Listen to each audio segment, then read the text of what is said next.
Superior coverage, simply superior. Sasso insecticide spray and coil.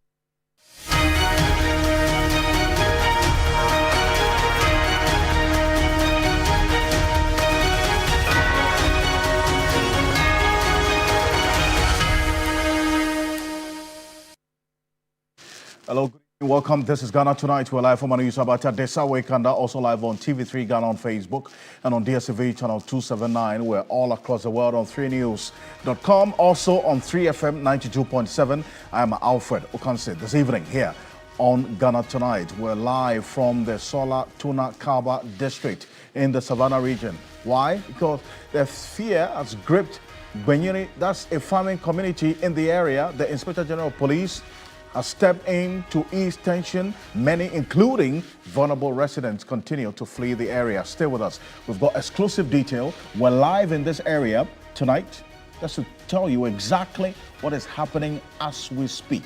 Also, 8 individuals convicted in connection with the Ablekuma election rerun violence. We delve into the details and explore what this could really mean for the upcoming by-election in Akwatia and the broader implication for further elections.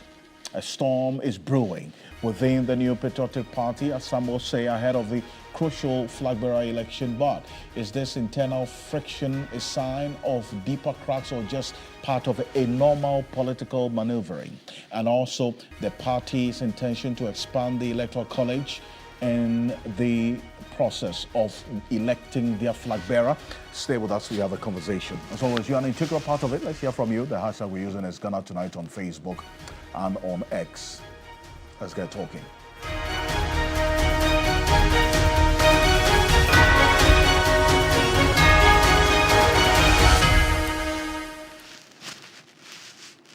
Let's settle for Ghana Briefs.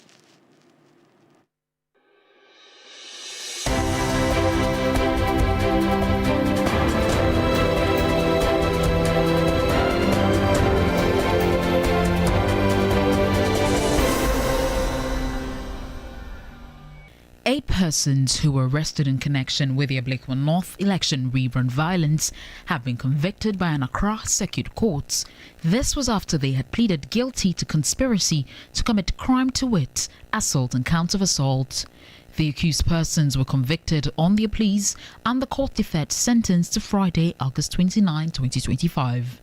They were, however, granted the accused persons, who are on police enquiry bail, court bail in the sum of 80,000 Ghana cedis with one surety each.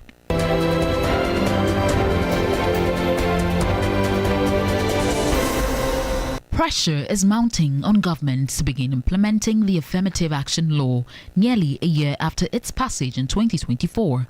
At a recent dialogue, stakeholders voiced concern over the continued underrepresentation of women in leadership and called for urgent action to move the law from paper to practice. For me, the key thing is that this AA law is aimed at addressing this in a very progressive manner.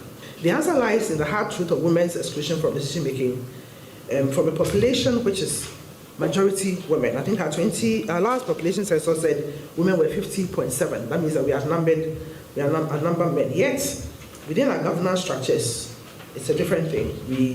Very few women are found in key decision-making positions.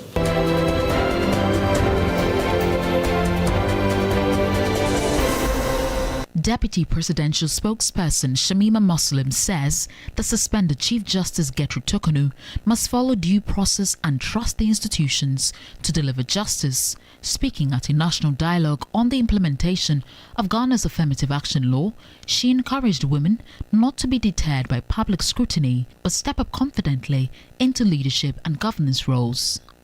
Every female that is in this arena, they will always receive a disproportionate amount of scrutiny. And so that cannot be a deterrent for those who still want to serve. CJ Tokonu has not been the only female Chief Justice that we have had in this country.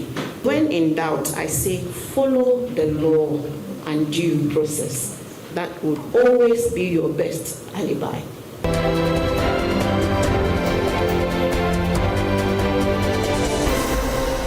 A A 3-member committee set up to investigate the controversial death incident at the Tamale Teaching Hospital on April 13 have submitted a 39-page report to the Health Minister after months of investigation. The Sector Minister, Alfred Ocansey, says the report will be looked at and its recommendations taken into account. We will continue to do our best as a ministry, and anything that comes to our attention, we won't take it lightly. This is to testify that, look, this issue became an issue of public concern, and once the committee has sat on it and the report has been presented, and I can assure you we will take our time, study the report, and whatever recommendation that it contains, we'll make sure that these recommendations are implemented.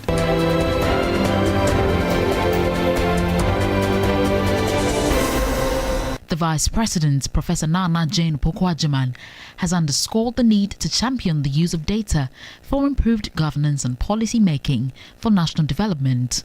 According to her, the country's economic indicators have shown significant improvement in the last 8 months owing to the role of data and other initiatives employed by government. She was speaking at the pre-Global Data Festival meeting in Accra. One important project is our flagship 1 Million Coders Initiative, a digital skills and youth employment program being implemented with several partners. We are equipping young Ghanaians with digital and data skills to match the demands of the digital economy.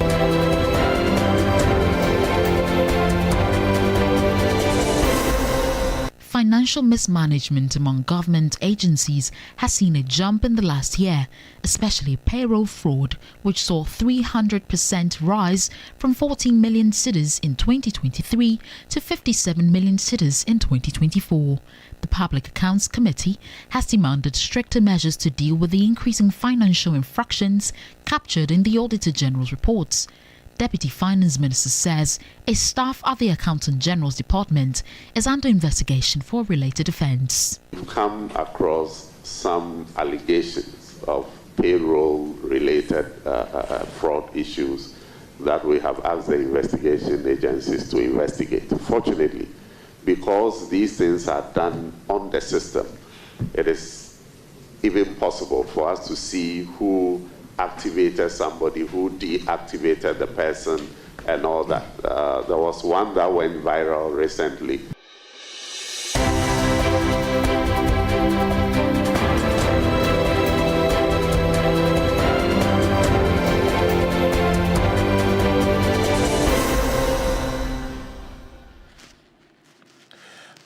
There's more news on 3news.com. Make some time and visit 3news.com. This is Ghana Tonight. We're live on 3FM 92.7, also on TV3 Ghana on Facebook, and as always, proudly brought to you by Flamingo Paint, Simply Superior, Sasso Insecticide Spray, and Qualcomm Tum Tum Preco. Coming up next here on Ghana Tonight, this is a journey we started last night, and it's not looking good 24 hours on.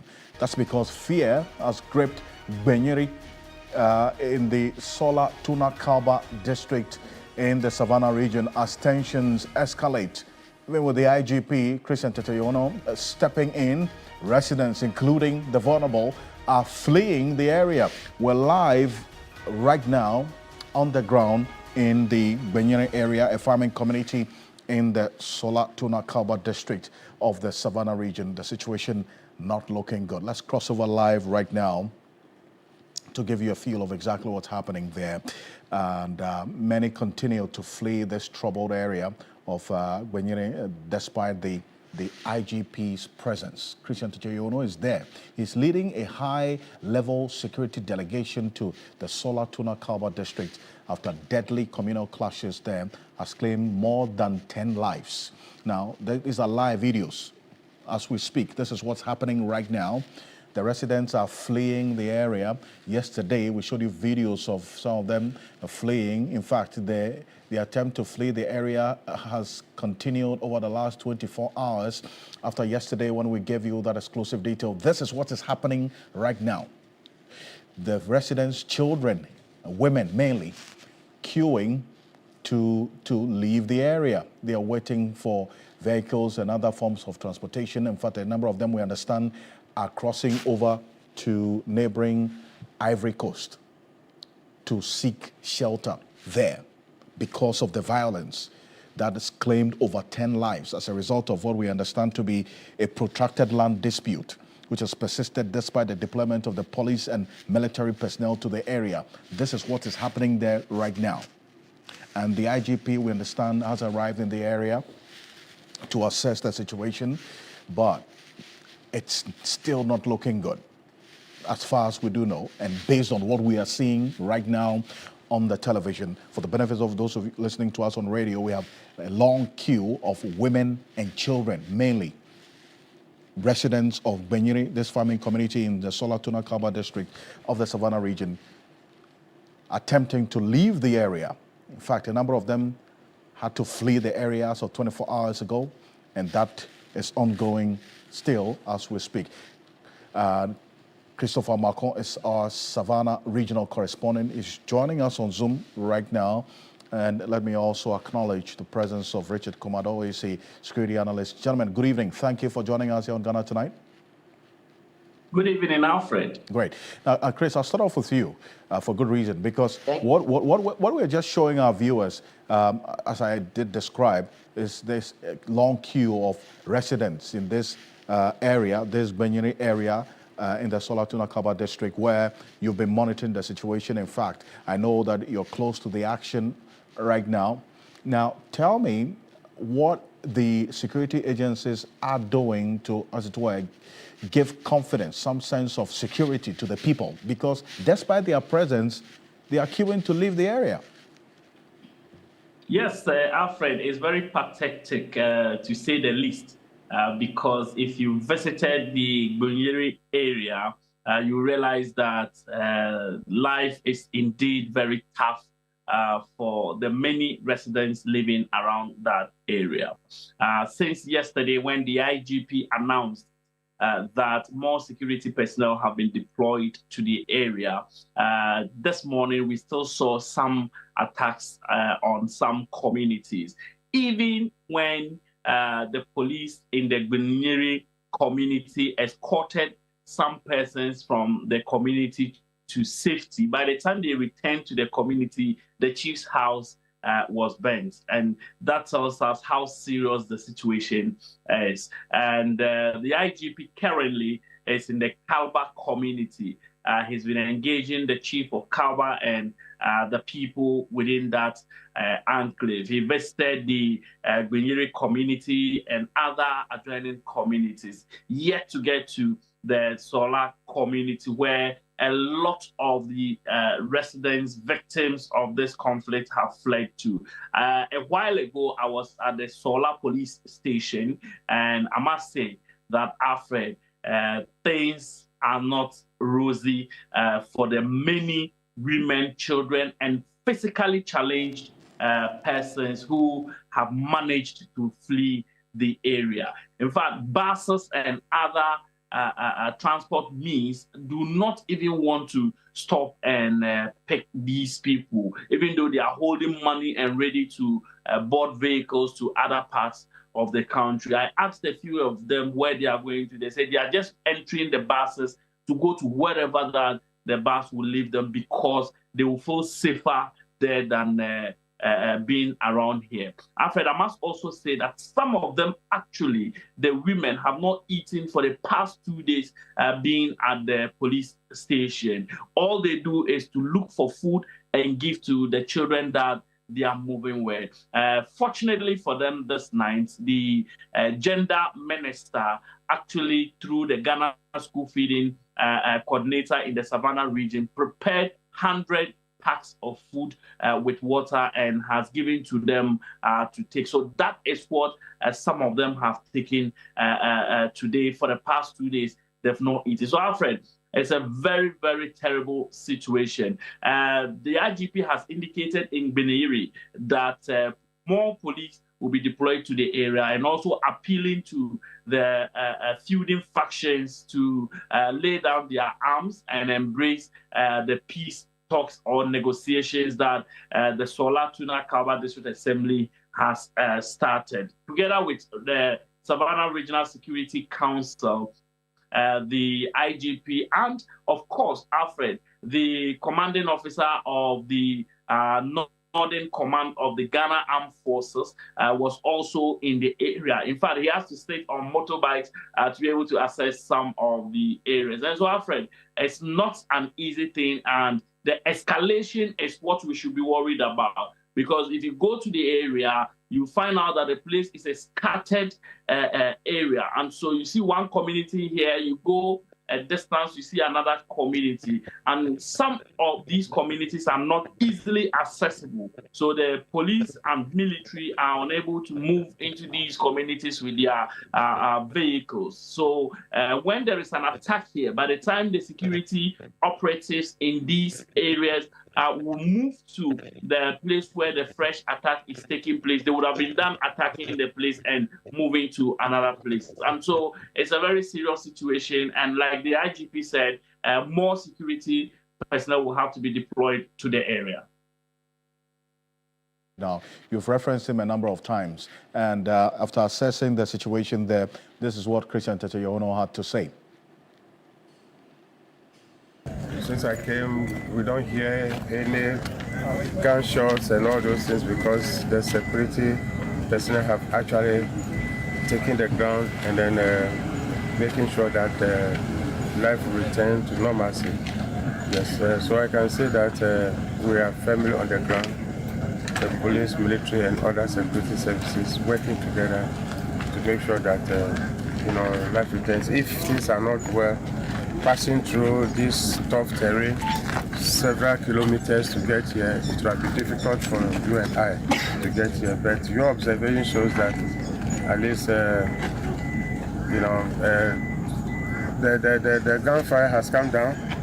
And then all we want is that how we have to work together to bring peace so that people can now return to their settlements without any fear of being attacked. That is the stage in which we are working. Then there was an emergency they have to respond to, and they went to respond to the emergency. The most important is that they have to protect life, and then later on they protect property. And they took the first option of protecting life. Yes, it is enormous, and I think with that we have to now increase the numbers of the police that have to be on the ground over there so that when others are not there, others can be there to hold the fort. And that's the IGP there, Christian Teteyono, speaking to journalists, selected journalists there, including my colleague, Christopher Marco. Chris, you referenced the Ministry of Gender as well, that intervention to feed the vulnerable, especially the children and the women, whom you say some of them haven't eaten for over 48 hours. And we have a video of that one as well. This intervention by the Ministry of Gender to feed these women, predominantly elderly women, who have been caught in this crossfire in the area. This is what happened earlier today. Take a look.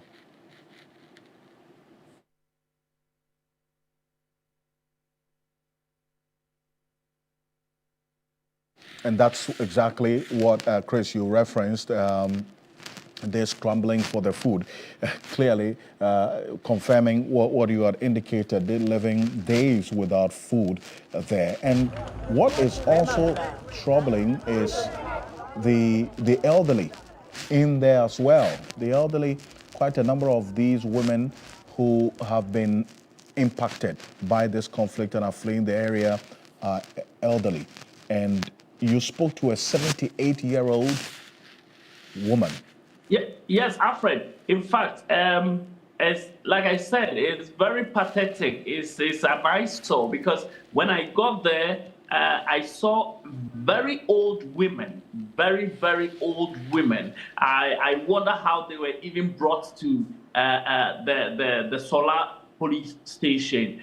Some of them actually are just lying on their mats. They are unable to get up. According to one of them, she was lying down. Someone was passing with a motor tricycle, and the person stopped. A good Samaritan stopped and picked her. So she doesn't even know where her grandchildren are as of now, and that is a very worrying situation for her. She's been there since yesterday, and the situation is not getting any better. She doesn't even have anything to move from that place to another place. So when the food came and she had some to eat, she was only praising the providers of that food, that in fact, at least today she has had something to put in her stomach. And I also chanced on a physically challenged person. And Alfred, let's hear from the 78-year-old that you spoke to when she eventually got food to eat after days of going without food. Take a look.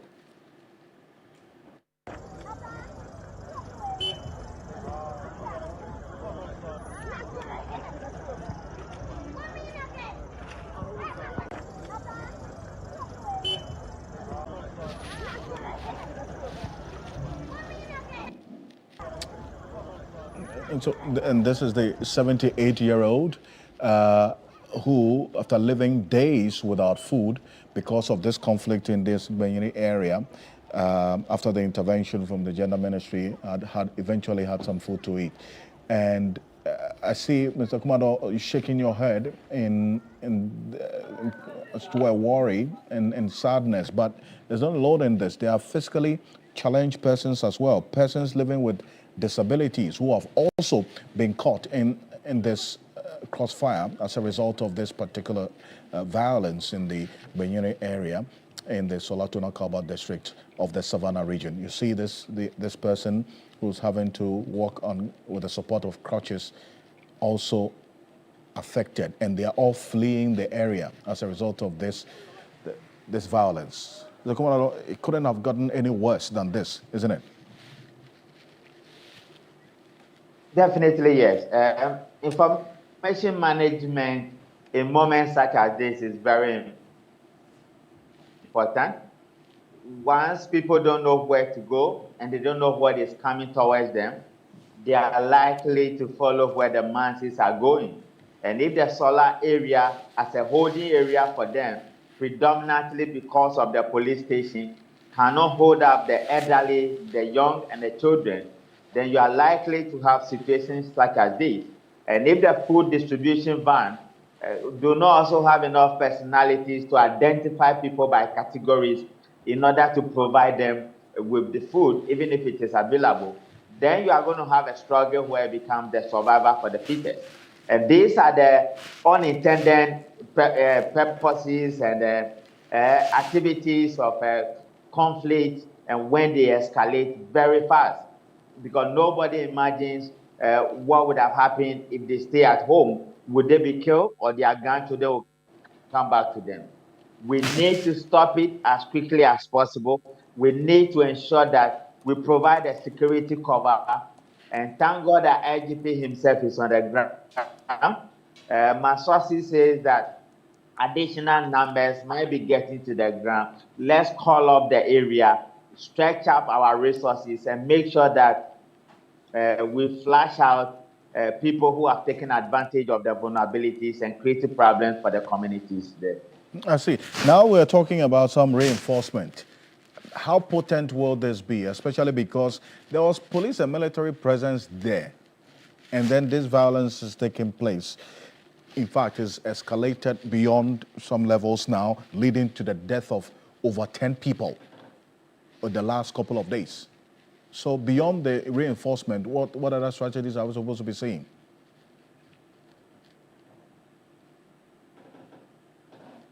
Definitely, I think we need to create a buffer zone. We need to create a buffer zone as quickly as possible. Communication will have to be swift. The right people will have to be speaking to the right centers and the right courtesies at the right time. Information flow will help the inflow from one movement, from one area to the other, and from one location to the other. In as much as we need security people there are things security people can do, and there are things NADMO and the gender ministry can do. Coordination of the activities will also help in this direction. And I think as quickly as possible, once the military gets in there and the specialized forces of the police get in there, they should be able to provide a cover-up and create a buffer zone And so people who might be anxious or might be afraid they may have anxiety issues will have comfort that the police are here or the military is here because of them. Then they can also have some level of decent meals while we look at the broader context of why the community members are fleeing to that particular area and what they can do to send them back home. Right. I appreciate it. And please stay with me, Mr. Commodore. And Chris, in a minute, is it the case that, yes, all these persons are also, a number of them are fleeing to Ivory Coast, as we saw last night, the persons who are killed at this particular area? Yes, so Alfred, those who are fled off are fleeing to Ivory Coast do not come towards the Solar area. The Gbiniri area is very close to Ivory Coast, and so they just cross the white Volta and they are in Ivory Coast. So most of them, that is what they do. Now, those who come towards this area are those that their communities were not the first to be attacked. These are escalated incidents where some of their communities have been touched. And so they are now moving towards the Solar and Tuna areas to seek refuge. In fact, this number we are seeing here, that is only for Solar. If you go to the Tuna area too, we have hundreds of people who are seeking refuge at various points in that area. And so it's not like they only come to Solar community. Some of them are around Tuna, others go towards Ivory Coast to seek refuge. Chris, I thank you. I know that you're moving with the security team, and so we'll be getting consistent updates on this rather worrying development in that Benyere area and the Tuna Kalba district of the Savannah region. Christopher Marco is our Savannah regional correspondent. And Mr. Commodore, stay with me because we're going to another issue where 8 convicted persons, we understand earlier today the information from the IGP, 8 persons have been convicted over the Ablekuma North election rerun violence. What does this really mean for the upcoming by-election, and what message does it send ahead of the future polls? Dennis Paberi Esquire is going to be joining me in a bit, but here's what we do know. 8 persons who were arrested in connection with the Ablekuma North election rerun violence have been convicted by an Accra Circuit Court. This was after they had pleaded guilty to conspiracy to commit crime to it, assault, and counts of assault as well, which we'll get into shortly. And the details of these charges, as we're seeing, we'll run through it and establish a few issues as well, especially with days ahead of this Akwatia by-election, and how this also would impact on, one, the confidence for the security agencies, and then also the matters related to those who are even harboring any idea of fomenting trouble. But this is it. This is what the Ghana Police Service put out earlier today. Now, the Regional Police Command has given an update. 8 accused persons have been arraigned before the Circuit Court in Accra today. The accused persons are connected with violent incidents during the Ablekuma North parliamentary rerun held Friday, 11 July 2025.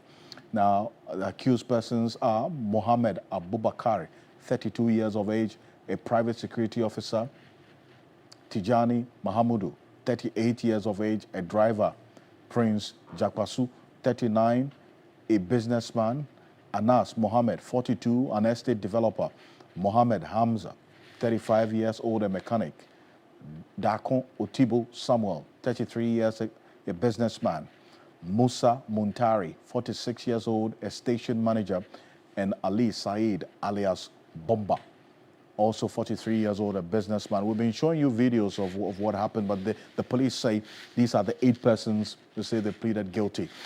But, Mr. Kumado, hearing this, and then also the fact that this is coming days ahead of this Akwatia by-election, how much of an impact will this have on the minds, especially those who are seeking to foment trouble on that particular day? Then, Alfred, if you remember, last week Wednesday, IGP Yohonu said and stressed the point that they will be put before court on Thursday or Friday. So today is Tuesday, hearing that a judge has pronounced them guilty, sort of, it's a good news. But then again, remember, the responsibility to prosecute crime is that of the state. So if the Attorney General is allowing the police to go to court as quickly as possible to put people who have come under their control, who have been investigated in one way the other, who might have committed a crime, the BNI goes to court, the police go to court. If issues such as this, the police can be given the permission to go to court and prosecute, it takes away a burden from the Attorney General so they can deal with some other matters. And the police can be confident that they have done the job, they have gone to court, and they are securing convictions for people who are guilty of a crime or something. And I think that, again, it serves as a deterrence to people who want to come to Akotia and create problems. But Alfred, going back to Sola and Akotia and many of the by-elections we have, we live in an area where people who want to create confusion and destabilize communities are very close to us. I'm talking about acts of internal terrorism and external ones. And the police, from my sources, are not ruling out any of these ones. So when you see the preparedness of the police by using the specialized forces within the Ghana Police Services, combined with the military when the need be, then they are taking the risks of the internal threats very seriously. And it's my hope and prayer that National Security Secretariat and the government itself will make the resources available to the first responders in particular to ensure that whichever threats may come, whether internally or from people externally, by some level of aggression towards our nation, they have the capacity and they are well positioned to cap it. Because I've heard in security management, there's something we call security positioning. And when you get your positioning wrong, it takes you a very long time to go around the circle to be able to come to a center where you can maintain stability. And I pray that we are watching all these things carefully. And whether it's by-election or it's people trying to destabilize communities, let's go for it and ensure that national security sovereignty is guaranteed at all times. But how do you also, especially on the back of this arrests that have been made, and then well, with these people pleading guilty, essentially they are now convicts awaiting sentencing. So that's how the case is going to play out going forward.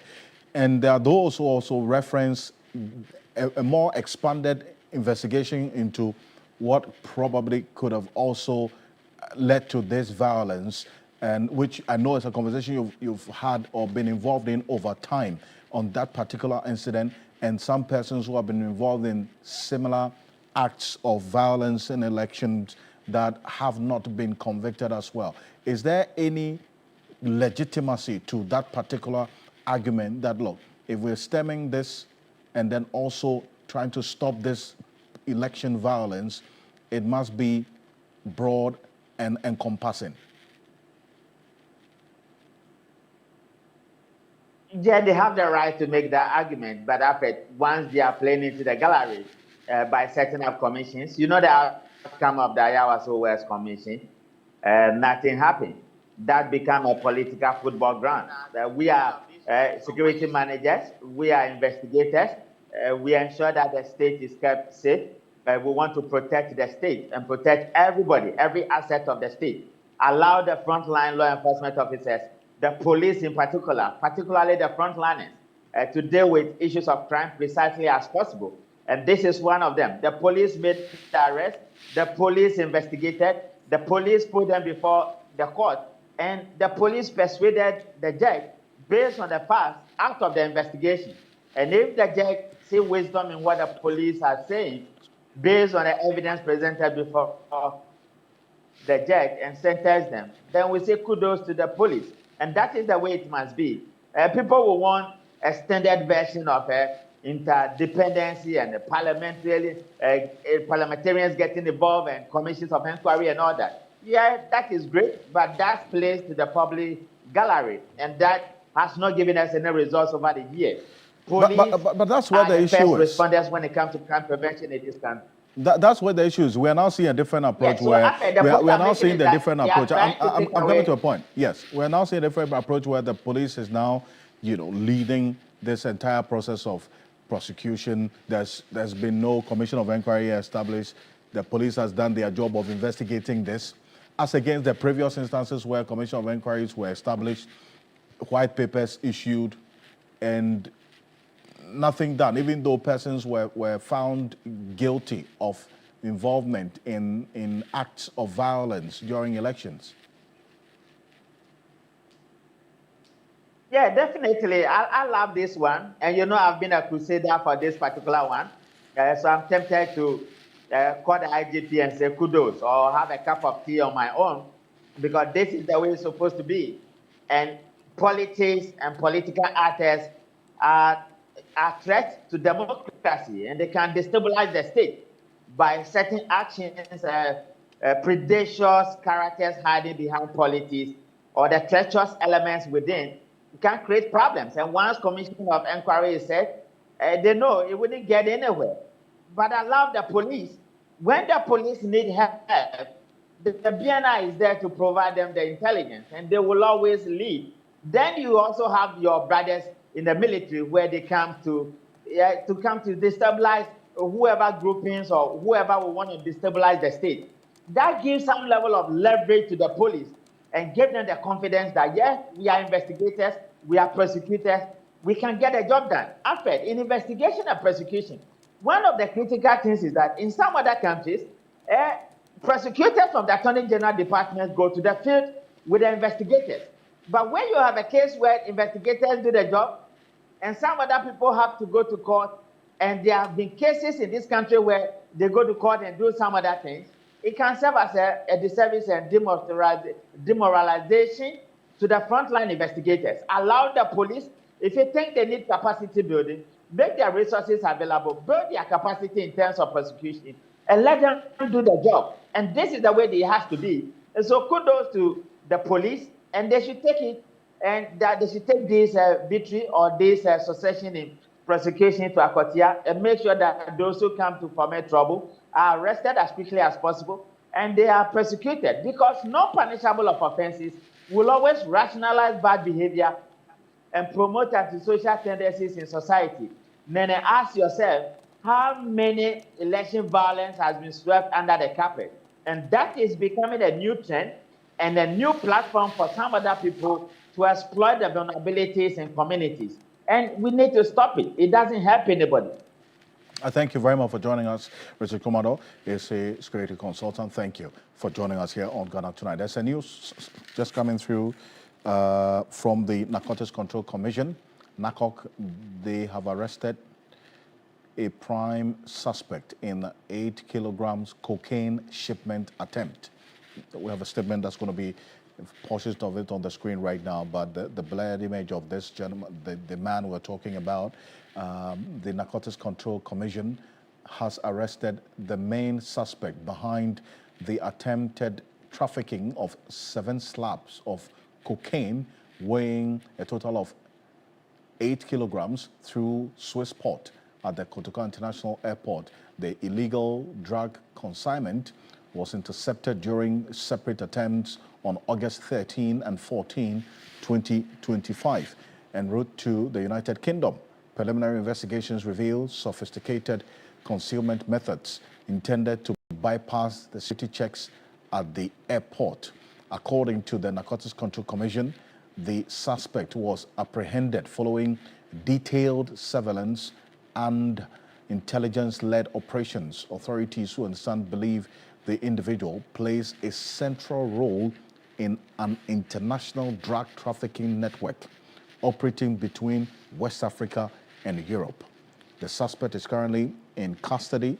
The picture we just showed you is from our sources within the Narcotics Control Commission, and the suspect is assisting with investigations while the Narcotics Control Commission has assured the public of its commitment to clamping down on narcotics smuggling and strengthening airport security protocols. So this is some breaking news just coming through right now from the Narcotics Control Commission The main suspect has been arrested in this. That's the picture from our sources within the Narcotics Control Commission. We just got right now hot on the plate. This is just coming through here on Ghana Tonight. The Narcotics Control Commission, they have arrested this man they describe as the main suspect behind the attempted trafficking of 7 slabs of cocaine weighing a total of 8 kilograms through the Swiss port at the Kotoka International Airport. And this drug consignment was intercepted during separated attempts on August 13 and 14, 2025, en route to the United Kingdom. Now, according to the Narcotics Control Commission, the suspect, this man you're seeing, was apprehended following detailed surveillance and intelligence-led operations. They believe that this individual plays a central role in an international drug trafficking network operating between West Africa and Europe. We'll keep an eye on this one and be updating you a lot more as the matters unfold here on Ghana Tonight. Coming up next after this quick break, there's a storm that's brewing within the New Patriotic Party ahead of a key flag bearer election. Rightly so. Is it really a sign of deeper cracks or simply internal politics as usual? Now, we get into the matters because there's an attempt as well by the party to expand its electoral college, and including some other persons or group of persons in the process of electing their flag bearer. Stay with us. We're back shortly.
Reporting from the Takoradi Market Circle, from the heart of the Upper West Regional Capital, from the heart of the Ashanti Kingdom, reporting from Sunyani, from the Central Business District of Navrongo.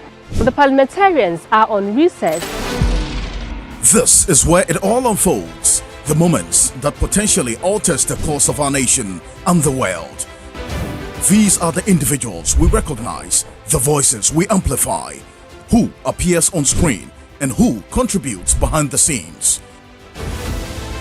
With professionalism at our core, we bring you news you can trust, impact journalism that makes a difference.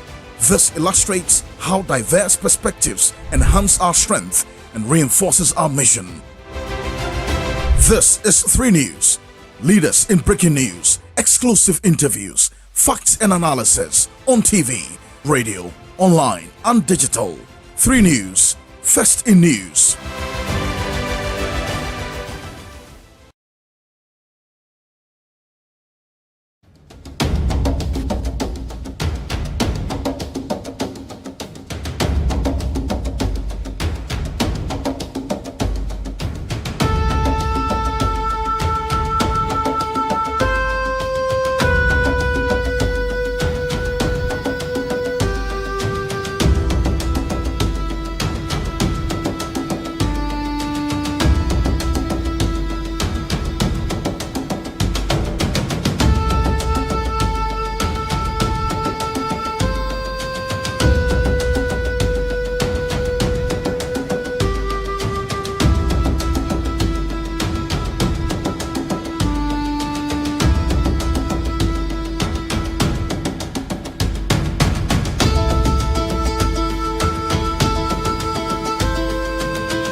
Welcome back. This is Ghana Tonight. Now, a former General Secretary of the New Patriotic Party and flag-bearer hopeful Kwabena Japan has filed his nomination to contest the NPP's upcoming presidential primary, becoming the first aspirant to complete the process. Kennedy Japan is expected to file his tomorrow, while former Vice President and flag-bearer of the NPP in the 2024 election, Dr. Mahmoud Bawumia, is expected to file his on Thursday, August 28. But there seems to be this friction as has been playing out within the party, characterized by what seems to be a smear campaign. Flag-bearer hopeful and a former Greek minister, Brian Champong, is now calling for party unity after all of this. But this is what happened earlier today. See Kwabena Japan when he submitted his forms, in fact, completing the process in the company of his wife, Dr. Japan, who also, together with other members of the campaign team of the party. Let's take a listen to him, shall we? Now stands in urgent need of leaders unafraid to take difficult decisions, to provide real solutions, and to serve with authenticity, integrity, and substance. We must put the nation on a war footing, rolling our sleeves, restoring the culture of hard work, meritocracy, and professionalism back to the workplace and in the society in general. I envision a Ghana that is economically robust, resilient, fiscally responsible, socially cohesive, and fully accountable to the citizens. Ghana must heal from the stridently divisive and chronic polarization that has become an ugly feature of our recent politics. After nearly 7 decades of our independence, we must reflect on how far we have. Well, that's Kwabena Japan there, where Brian Champong, he is saying that, look, beyond everything that's happened in the last couple of days after he said something, if you recall, that's got a lot of backlash reactions as well. regarding the viability of the candidature of Dr. Mahmoud Bawumia, assessing what happened at 2024 elections and what, in his view, could play out to the disadvantage of the party if he is elected, as Dr. Bawumia is elected as flag bearer again. Well, Dr. Bawumia's team hit back strongly. This is what Brian Echampo is saying now, that in this moment of internal context, he is reminded that the strength of the party, the MPP, has never come from division. It has always come from discipline, dignity, and unity. And he has come under a barrage of attacks. Falsehoods have been spread about him. Fake materials have been shared to question his character. But through it all, he remains focused, not on retaliation, but on restoration. He says it's a contest of ideas, of leadership, and of vision of power in focus. And it must be treated with the respect that it deserves, and calling for all to support the process. But Professor Smatsapon is a political analyst. He's been watching how this has been playing out in the NPP in the last couple of days. I mean, beyond this call by Dr. Brian Echampo, and we hear as well, Comrade Japan clearly distancing himself from that politics of divisiveness that he talks about. Has there been enough done to address this issue that is creeping its head within the party ahead of this crucial election? Yeah, a very good evening to your good self, and good evening to our cherished viewers. I do not see much having been done. I do expect the personalities to lead in what we all want to see being done, in respect of they walking their talk.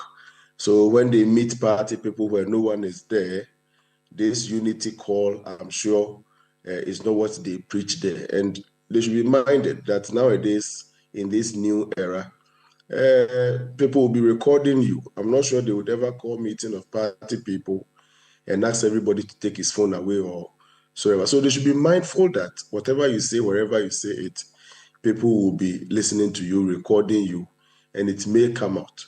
So let us demand of them the action, not the talk, the general call for unity and all these things. And then you turn around and people are smearing each other in an internal contest. I know why they are doing that. You know, for the NDC and the MPP, there are things at stake, unlike other political parties, with all due respect. With the MPP and the NDC, if you try hard and you become the flag bearer, at least your chances of winning an election is quite significant.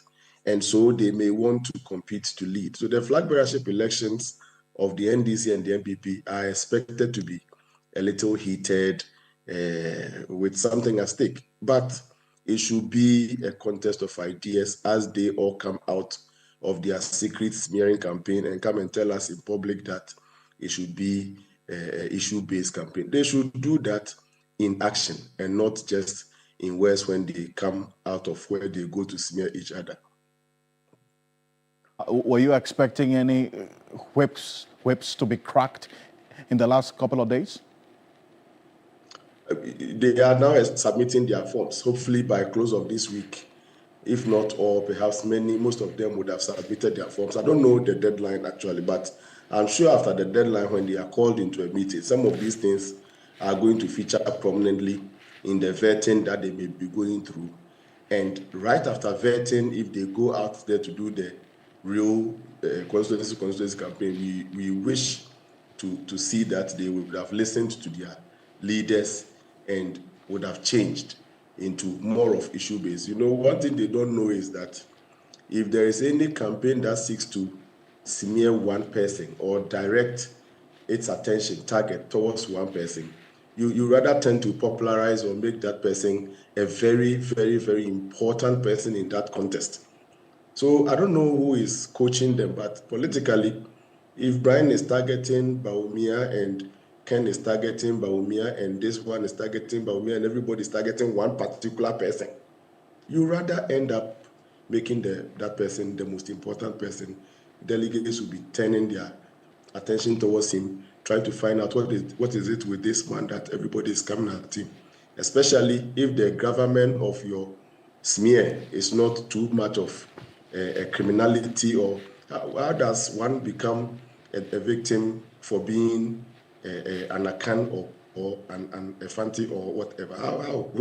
You and I were not there when we were being sent into this world. You got up one day and you were told you were born to a father called Ocansey.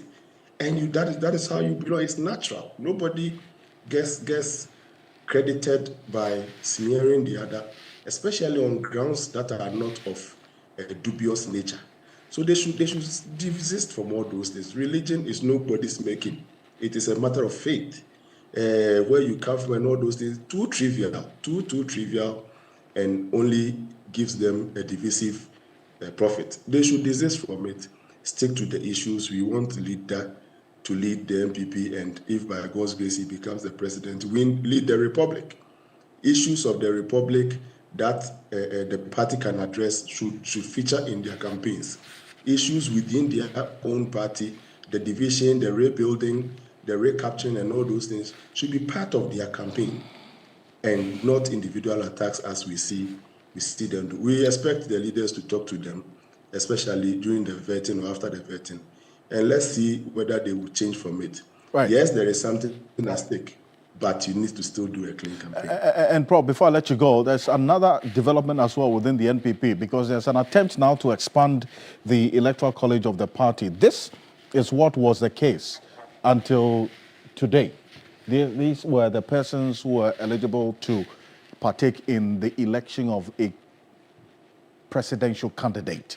All members of the National Council, all voting members of the National Executive Committee, all voting members of the Regional Executive Committees, and all voting members of the Constituency Executive Committees as well. Then you had all electoral area coordinators, the 5 polling station executive officers in each polling station, 15 members of the National Council of Elders to be elected from amongst themselves, 15 patrons to be elected from among themselves, all party members of parliament, past national officers, 3 representatives of each of the special organs of the party. Then you have 12 delegates from every external branch, founding members who are signatories to the registration documents of the party at the Electoral Commission, 1 TESCOM representative from each recognized tertiary institution. Then you have all party card-bearing ministers and deputy ministers and all MMDCs. Now, the party has issued a statement, Professor Swan Sapon, indicating that beyond this group of persons, they are also now adding another group of persons who would now be eligible to partake in this process of election of the flag bearer. All former regional executives will now have the power to elect. All former constituency executives are now part of the delegates. All members of the National Council of Elders, 30 members of the National Council of Patrons. Previously, it was 15. All former party card-bearing members of parliament. All former party card-bearing parliamentary candidates.